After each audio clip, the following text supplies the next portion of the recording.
بسم الله الرحمن الرحیم. با عرض سلام با آرزوی موفقیت و بهروزی برای شما دانشجویان عزیز و محترم. امیدوارم انشاءالله حالتون خوب باشه و در صحت و سلامت کامل به سر ببرید. ادامه مطلب، ادامه این غزل عطار. تا به اینجا گفتیم که ناحیت در جلسه قبل این قسمت رو توضیح دادیم. دیده جان روی او تا به نبیند عیان، در طلب روی او روی به دیوار باش. درسته؟ حالا ادامش در اینجا این هست: ناحیت دل گرفت لشکر غوغای نفس، پس تو اگر عاشقی پس تو اگر عاشقی عاشق هوشیار باش. نیست کس آگه که یار کی بنماید جمال، لیک تو باری به نقد ساخته کار باش. در ره او هرچه هست تا دل و جان نفقه کن، تو به یکی زنده ای از همه بیزار باش. گر دل و جان تو را در بقا آرزوست، دم مزن و در فنا همدم عطار باش. خب ما ادامش رو در این قسمت به این صورت میگیم که میگه ناحیت دل گرفت لشکر غوغای نفس. یا اول ناحیت دل یعنی دل مانند یک ناحیه است، اضافه تشبیهیه. درسته؟ پس دل که مانند یک ناحیه است، چه چیز رو اون رو گرفته؟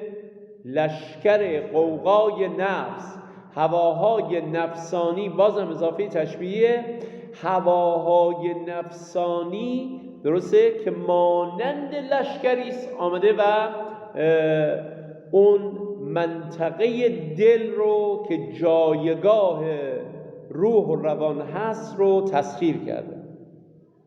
پس تو اگر عاشقی عاشق و هوشیار باش. باید هوشیار باشی. به چی هوشیار باشی؟ به اینی که هوای نفس، درسته، تو رو گمراه نکنه. چون ما 3 تا نفس داریم دیگه: نفس امارتون به سو، نفس لوامه و نفس مطمئنه، راضیتون مرضیه، فادخلی فی عبادی و فادخلی جنت. خب نیست کس آگه که یار کی بنماید جمال. میگه برای کسی مشخص نیست که یار کی خودش رو میخواد نشون بده. یک لحظه‌ای بالاخره خودش رو نشون خواهد داد، تا اون زمانی که شرایط و موقعیت فراهم بشه. نیست کس آگه که یار کی بنماید جمال، لیک تو باری به نقد ساخته کار باش. تو آماده به این باش که معشوق خودش رو به تو نشون بده. خب حالا نشون دادن معشوق اینی که نه خودش رو ما بتونیم با چشم سر ببینیم. درسته؟ الطاف و مرحمت هایی که معشوق که همون خداست نسبت به ما داره رو بتونیم ببینیم. پس نیست آگاه که یار کی بنماید جمال، لیک تو باری به نقد ساخته کار باش.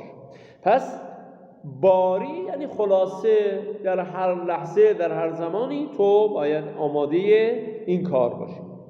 در ره او هرچه هست تا دل و جان نفقه کن. نفقه کردن به معنی نثار کردن، انفاق کردن. یعنی میگه هر چیز که تو داری در راه خدا و در راه معشوق تا دل و جان. نگاه، دل جایگاه جانه و خود جان رو هم حتی میگه نثار کن. و خدا خودش در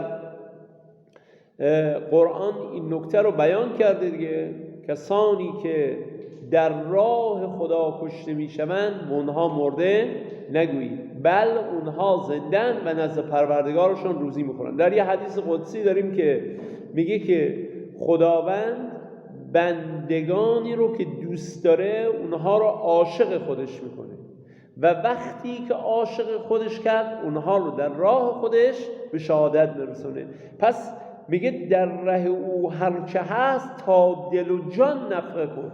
هر چی داری، مال داری، ثروت داری، سرمایه داری، حتی دل و جان خودت رو هم در راه معشوق چی؟ انفاق کن، ایثار کن. تو بی یکی زنده ای، از همه بیزار باش. عرفای بزرگ نظر بر این دارن. خب خواجه عبدالله انصاری درباره حضرت حق میگه اگر بهشت باغ است برای من بدون تو داغ است، هیچ ارزشی نداره. پس در اینجا چه چیز رو داره میگه تو به یکی زنده ای. خداوند خودش هم میگه که ما موجودات رو خلق نکردیم مگر برای عبادت خودمون. پس در اینجا میگه تو به یکی زنده ای، فقط باید برای یک چیز زنده باشی و زندگیت برای یک فرد ارزش داشته باشه، اون هم معشوق ازلی است و خداست. گر دل و جان تو را در بقا آرزوست، درسته؟ بقا مانند یه خانه‌ای در نظر گرفته که دارای در هست. حالا میگه اگر تو میخوایی که به جاودانگی برسی، در بقا یعنی موندن، یعنی جاودان شدن، درسته؟ پس میگه که گر دل و جان تو را در بقا آرزوست، دم مزن و در فنا همدم عطار باش. خب پس یکی از شرطهای بفرمایید یکی از شرطهایی که برای سالک برشمردن که از پیر باید اطاعت کنه و دم نزنه همین هست. شما در همراهی حضرت موسی با خضر، حضرت موسی گفت که من میخوام با تو همراه بشم. گفت به شرط این که هر کاری که من کردم شما حرفی نزنی. راه افتادن، سوار بر کشتی شدن. نه حضرت خضر شروع کرد به سوراخ کردن این کشتی. حضرت موسی گفت که چرا داری کشتی رو سوراخ میکنی؟ ما که سوار بر این کشتی شدیم. گفت ساکت. گفتم که حرف نزن، دم مزن. و رفتن به جایی دیگه، بهشان به شهر رسیدن، آب ندادن بهشان، غذا ندادن. رفت گفت که بریم و به یه دیوار خرابه‌ای رسیدن. گفت ما بریم دیوار خرابه رو آبادش کنیم، اون رو تعمیرش کنیم، مرمتش کنیم. حضرت موسی گفت بابا به ما آب و غذا ندادن. گفتم دم مزن. و برای حالا بار سوم بود که در یک جایی رفتن، یه بچه‌ای رو دیدن و حضرت خضر در یک حرکت زد به این بچه رو کشتش. حضرت موسی گفت که چرا این کار کردی؟ گفت دیگه تموم شد، دیگه از این لحظه با من نمیتونی باشی. ولی 3 دلیل این کارایی که کردم رو برات میگم.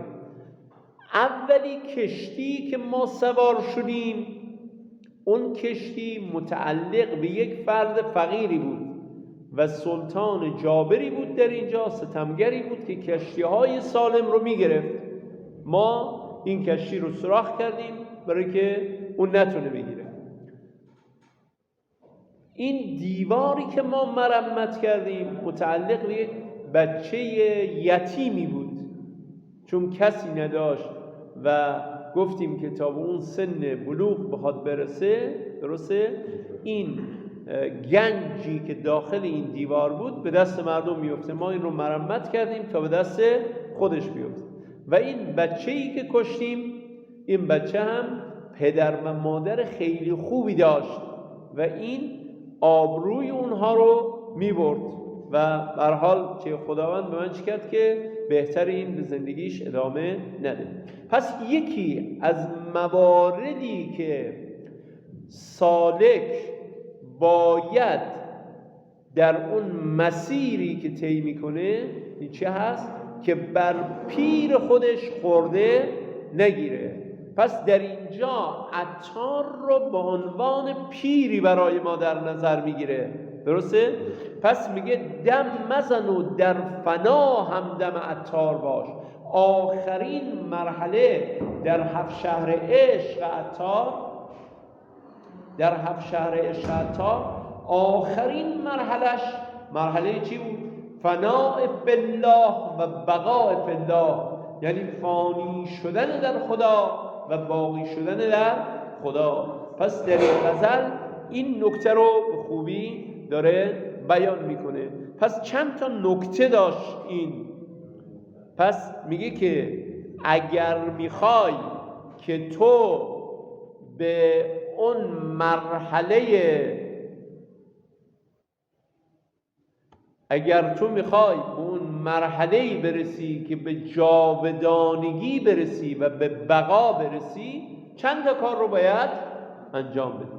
یکی از کارهای مهمی که باید انجام بدی چیه؟ اینه که پیرو پیر خودت باشی و هرچه اون گفت اون رو به حساب چی؟ انجام بدی. هر کاری که اون کرد عین ثواب است و ما نباید بر او خورده بگیریم. او بهتر از ما میدونیم که عطار از جمله کسانی است که معتقد به وجود پیر هست. در داستان‌های منطقه طیر و در مصیبت نامه که انشالله حالا اگر برسیم درباره اونها هم صحبت خواهیم کرد، در اونجا پیر داره، یه مرادی داره. در منطقه طیر پیر و مرادش کی از هدهد هست. پیر و مرادی که پرندگان رو میخواد به معشوق حقیقیشون به سیمرغ برسونه، درسته؟ و در مصیبت نامه هم به همین صورت یک پیری هست که میخواد سالک رو در این 40 منزلی که میخواد طی کنه اون رو میخواد ارشاد و راهنمایی کنه و راههایی که میره یکی پس از دیگری میگه که این راهی که تو رفتی راه درستی نیست. خب حالا غزل